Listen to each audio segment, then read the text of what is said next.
मला वाटतं योगेश कदमांना विचारलं चांगलं होईल. त्यांनी एक थेट आरोप केला. मला हे बघा, मी तुम्ही किती विचारलं तर मी नाव सांगू शकणार नाही सांगू शकणार. योगेश कदम सांगतील, तो विषय त्यांचा आहे. मी त्याचा बाप आहे, त्याचा वडील आहे. आणि तुम्ही माझ्याकडे आलात पत्रकार परिषद घेण्यासाठी म्हणून मी तुमच्यासमोर आलोय. खरं तर हा खुलासा सगळा त्यांनी केलेला आहे. आणि हे नाव आहे ते मुख्यमंत्र्यांनी कळवलं आहे. अनिल पवारांनी मुख्यमंत्र्यांना भेटावं आणि मुख्यमंत्र्यांकडनं नाव जाणून घ्यावं. काय अडचण नाही, कारण तुम्हाला अडचण नाही त्याची, फक्त अनिल पवारलाच आहे. असं आहे. तुम्ही नाव घेणार नाही आहे.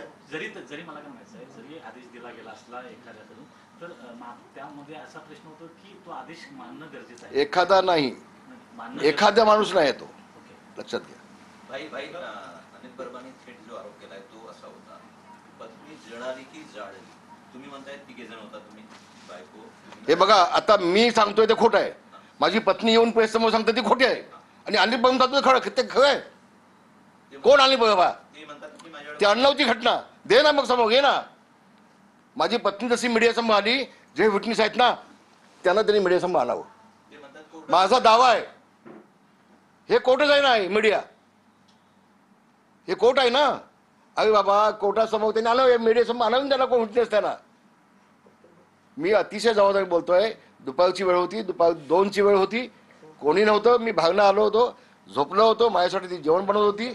माझी मुलगी तिच्या बाजूला उभी होती. मुलीनं मला येऊन उठवलं. कोणी नव्हतं, दरवाजा पण माझा बंद होता. खोटं बोलतोय अनिल परब. हा अनिल परब खोटं बोलतोय. हा भडकाव आहे. हा कदम कुटुंबियांच्या मुळावरती उठायचा प्रयत्न करतोय. कदम कुटुंबियांना बदनाम करण्याचा षडयंत्र करतोय याला उडा पाडीन पुन्हा एकदा. पण माझी पत्नी स्वतः मीडिया समोर येते, कधी आली नाही, कधी पहिल्यांदा आली. माझी पत्नी मीडिया समोर येऊन सांगते, तू अण्णा विटनेस कोणते समोर मीडिया समोर, काय आम्ही पाहिलं म्हणून, आम्ही होतो म्हणून तिथे. दादांत खोटा आहे. तर तुम्ही कुणावर विश्वास ठेवायचा? ज्याच्या बाबतीत घटना घडली त्याच्यावरती विश्वास ठेवणार, की जो खोटा आरोप करतो त्या विश्वास ठेवणार? तुम्ही दुसरा एक आरोप केला की केबलचा व्यवसाय आणि केबलच्या याच्यातून बोगस कंपनी केली. किती साधारणतः ह्या सगळ्या बोगस कंपनी केलेल्या, काय त्याची? नाही, मी त्या बाबतीमध्ये एक पत्रकार परिषद घेणार आहे. त्या बाबतीमध्ये एक पत्रकार परिषद मी घेणार आहे. वेगळी पत्रकार परिषद घेतोय. आम्ही खूप त्याचा अभ्यास केला आहे. हे बघा, ह्या कंपन्या आहेत. मी कागद घेऊन बोलतोय.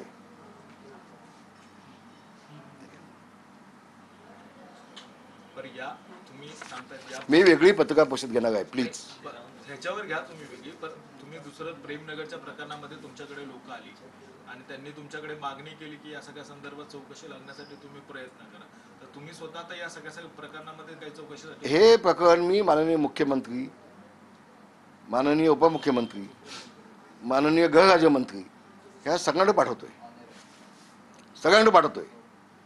तर म्हटलं ना माझी चौकशी करा म्हणून, कळलं ना. पण हे फोटो पण खोटे आहेत. तिथल्या स्थानिक लोक जे ॲफिडेव्हिट देत आहेत ते खोटे आहे. आणि तू काय आहेस, सगळे खोटे आहेत. दुनिया की 2 मर्सिडीज घेतल्या मान्य करतोस तू. ते असे म्हणाले की ज्या मर्सिडीज घेतलाय त्यांचं जर ॲफिडेव्हिट द्यायचं असतं तर मला बिल्डरने दिलं असतं, तर त्याच्या ॲफिडेव्हिट मध्ये मी दाखवलंच नसतं. अहो तुम्ही बघितलं काय ते कुठे दाखवले? ते तर म्हटलं आहे दाखवले फक्त. पण आता एकदा आपल्याकडे प्रॉपर्टी आली तर तो दाखवू शकतो ना. कारण तो त्या गाडीमधून घेऊन तो दिवसात फिरतोय ना त्या गाडीतून. त्याला ते दाखवायला पाहिजेत ना, व्हाईट काय केलं ते, कसं केलं ते दाखवले असेल. पण मग लोक का खोटं बोलतात? तिथली जनता का खोटं बोलते? ते ॲफिडेव्हिट का देत आहेत?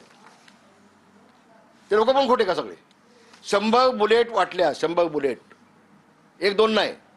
खोटं आहे ते, खोटं आहे. आणि म्हणून हा बिल्डरचा भडवा आहे अनिल परब. मराठी माणसाला उद्ध्वस्त करण्याचं पाप त्यांनी केलं. बोला. जाऊ द्या, मुद्द्यावर या ना. आता आणखी 100 लोक बोलतील.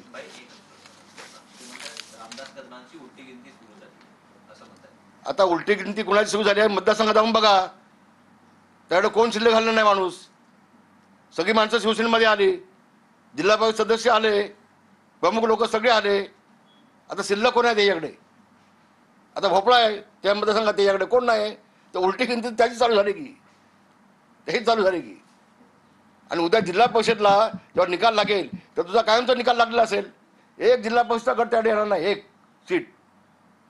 उलटी गिनती नाही, तो संपलाय आता, तो संपलाय. तो फक्त बोलवचन दाखवून मी आमदार सोडून तू बोलू शकतो एवढा फक्त आभास निर्माण करण्याचं काम चालू आहे, बाकी काही नाही. बाई, हे जेवढं प्रकरण एकंदरीत दिसतंय किंवा अनिल परब जे मुद्दे मांडतायत किंवा जे आरोप करतायत याच्याबाबत बोलवतात आणि कोणी वेगळं- उद्धव ठाकरे मी सांगितलं तुम्हाला ना, मी उद्धव ठाकरे आणि अनिल परबनी मागच्या 5-7 वर्षापासून कदम कुटुंबियांच्या पाठीमागे इतका ससेमेळा लावलाय. मगापासून आपल्याला सांगतोय तो आपण पण झोपेचं सोंग घेतलेला जागा घेऊ शकतो. झोपेचं सोंग घेतलं जागा घेऊ शकत नाही, झोपलेला जागा घेऊ शकतो. तर आपण कृपा करून झोपेचं सोंग घेऊ नका अशी माझी विनंती आपल्याला आहे. बोललो मी, खुलासा केला मागापासून. धन्यवाद. आभार आहे आपला.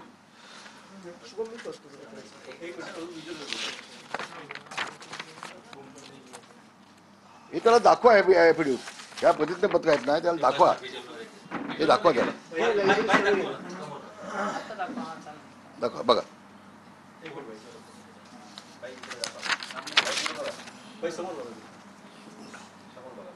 ते एकच नाही, असे अनेक आहेत, असे अनेक आहेत. आणि तो म्हणतो माझा संबंध नाही.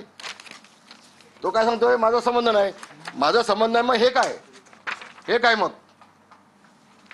हे काय मग.